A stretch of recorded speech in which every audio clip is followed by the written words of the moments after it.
आज हम देखने वाले हैं वेरिएबल्स। क्या होता है वेरिएबल्स, और हमने वेरिएबल्स कहाँ सुना है। वेरिएबल्स बहुत ही ज़्यादा इम्पॉर्टेंट टॉपिक है। ठीक है, आप कोई सी भी एक प्रोग्रामिंग लैंग्वेज देखो, वेरिएबल सब जगह सेम ही होता है। ठीक है, वेरिएबल्स बहुत ही ज़्यादा इम्पॉर्टेंट कॉन्सेप्ट होता है, तो आज मैं आपको वो बताने वाली हूँ बहुत ही ज़्यादा ईजी वे में। ठीक है, तो शुरुआत करते हैं हम। तो वेरिएबल्स हमने कहाँ सुना है, हमने मैथ्स के अंदर सुना है ना। वेरिएबल्स मैथ्स के अंदर हमने सुना है टू फाइंड द वैल्यूज़। यहाँ पर हम क्या करते हैं, कोई भी एक अमाउंट है या फिर कोई भी एक डिस्टेंस है जो कि हमें पता नहीं है। ठीक है, तो हम उसकी वैल्यू क्या कर देते हैं, एक्स रख लेते हैं, वाई रख लेते हैं, जेड या फिर ए बी सी कुछ भी रख लेते हैं। तो ये सब कुछ क्या है, ये जो अल्फ़ाबेट्स में है ये सब कुछ वेरिएबल्स है। ठीक है, ये बार बार चेंज होते जाते हैं। ठीक है, हम एक्स भी रख सकते हैं, मान लो एक ट्रायंगल है, वो पी क्यू आर भी हो सकता है। ठीक है, एक्स वाई जेड भी हो सकता है, यानी कि हमारी मर्जी से हम कुछ भी एक नेमिंग कर सकते हैं। ठीक है, टू फाइंड द वैल्यू। लेकिन कंप्यूटर साइंस में क्या होता है, सी एस में क्या होता है, कंप्यूटर साइंस में variables in computer science is used for store the information. एक नेम होता है और ये क्या करता है, ये स्टोर करता है इंफॉर्मेशन को, डेटा को।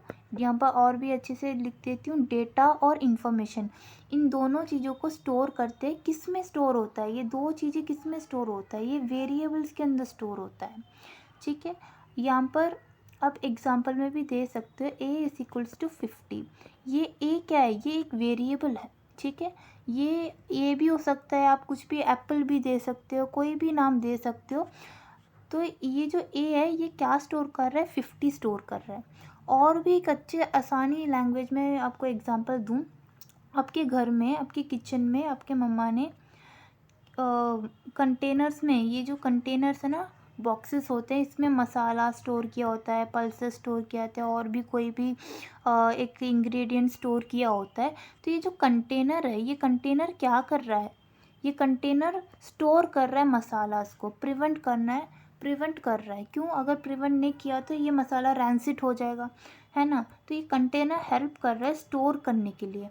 सिमिलरली एक वेरिएबल को भी कंटेनर माना जाता है, इसको हम कहते हैं डेटा कंटेनर। ठीक है, डेटा कंटेनर माना जाता है ये। इस कंटेनर के अंदर क्या स्टोर होता है, डेटा और इन्फॉर्मेशन स्टोर होते हैं। ठीक है, तो यहाँ पर भी आप देख सकते हो, A is equal to 50, Ram is equal to 100 और name is equal to Geeta. ये सब कुछ क्या है, ओनली न्यूमेरिक वैल्यू नहीं, हम इस तरीके से कैरेक्टर्स को भी स्टोर कर सकते हैं। इसको मैं प्रैक्टिकली मैं आपको VS कोड में समझाऊंगी कि कैसे वेरिएबल स्टोर होता है। ठीक है, सबसे पहले हम VS कोड में जाते हैं।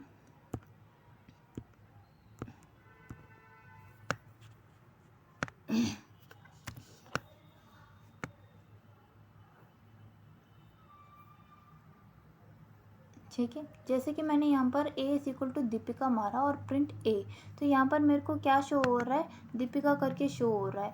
अगर मान लो मैं बी इक्वल्स टू 50 सपोज रख लेती हूँ और मैं बी को प्रिंट करवाऊँ। ठीक है, बी को मैं प्रिंट करवाऊँ बी, तो ये मेरे को रन कोड करती हूँ, तो क्या हो गया, आपके पास b इज इक्वल्स टू 50 आ गया, है ना। यानी कि ये जो 50 है, ये 50 किस में स्टोर है, b के अंदर स्टोर है। ठीक है, तो ये होता है वेरिएबल का कॉन्सेप्ट। ए बी नहीं रख, ए बी या ऐसे ही और भी कोई नाम दे सकते हो, राम दे सकते हो। ठीक है, राम इज इक्वल्स टू कोई भी एक 80 न्यूमेरिक वैल्यू दे सकते हो, कैरेक्टर वैल्यू दे सकते हो। लेकिन अगर मान लो एक कैरेक्टर वैल्यू दे रही हो, ठीक है, मैं यहाँ पर कोई और नाम देती हूँ गीता। ठीक है, अगर मैं इसको प्रिंट कर रहा हूँ विदाउट स्ट्रिंग में,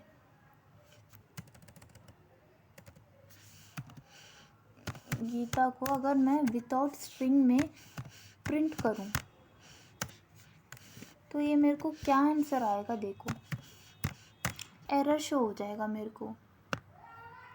देखो यहाँ पर क्या है, एरर शो हो रहा है, यहाँ पर स्ट्रिंग के अंदर लिखा नहीं, नेम एरर आ गया, गीता को स्ट्रिंग में लिखना है, मतलब टाइप करना है। ठीक है, आप डबल कोट्स या सिंगल कोट्स भी आप इधर दे सकते हो। ठीक है, मैं सिंगल कोट्स दे रही हूँ। यहाँ पर अगर मैं सिंगल कोट्स दे रही हूँ, अब मैं इसको रन करती हूँ तो मेरे को यहाँ पर गीता भी आ गया। तो यही है वेरिएबल का कॉन्सेप्ट कि आप जो भी वैल्यू को स्टोर करते हो किस में स्टोर करते हो, वेरिएबल में स्टोर करते हो। इसलिए यहाँ पर डेफिनेशन ये लिखा गया है। मैं एक बार इसको रेज कर लेती हूँ। अब डेफिनेशन पढ़ते हैं। Variable is a name used to store the information in the program. It acts like a container, hold the data and you can change the data anytime while programming is running. ठीक है, यहाँ पर any time programming इस running का मतलब क्या है, यानी कि मान लो मैंने a इज इक्वल्स टू 50 कर दिया, ठीक है 50। अब मान लो मुझे a नाम देना अच्छा नहीं लग रहा, ठीक है, मुझे लग रहा है कि कोई और नाम दूँ, b नाम दूँ या सी नाम दूँ। तो मैं प्रोग्राम रन करते करते यहाँ पर आप फिर से आप देख सकते हो मैंने यहाँ पर राम दिया है, तो मैं राम को हटाकर कोई और भी नाम दे सकती हूँ ना, यहाँ पर आर भी दे सकती हूँ। लेकिन आप यहाँ पर अगर आपने आर दे दिया तो यहाँ पर भी आपको आर ही देना पड़ेगा, तब जाकर ये कोड रन होगा। अगर यहाँ पर आपने राम ही लिख दिया तो ये आपको कोड रन नहीं करेगा। ठीक, आज के लिए इतना ही। Thank you. नेक्स्ट वीडियो में हम देखेंगे आइडेंटिफायर्स।